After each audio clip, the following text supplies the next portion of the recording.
Hey everybody, it's the VW guy, and today I'm going to show you how to remove a driver airbag unit in a 2012 to 2018 Volkswagen Passat.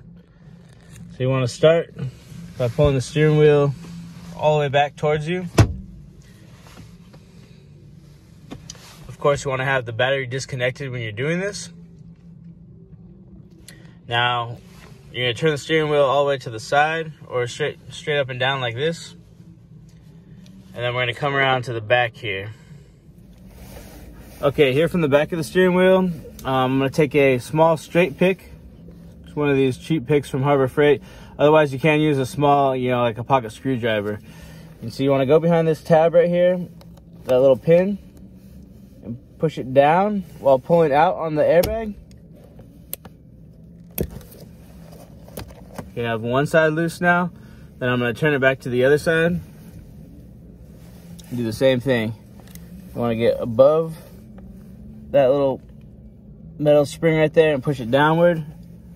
Pull out on the airbag. Okay, now that you've released the tabs from the back, you can kind of just pull the airbag out.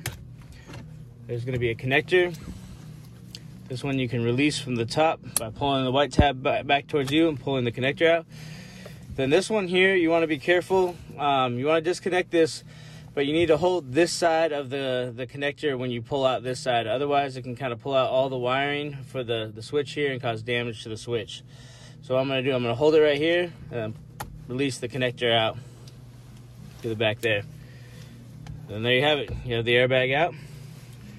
Once you go to install the new one, basically reverse procedure, you can just push this connector back in on the side here. Put this one back in here. Push the white tab back down. And you can just set the airbag back into place. And it'll just press right on. And you're done there. I want to thank you for watching this video today. If you enjoyed this video, please give me a like and subscribe.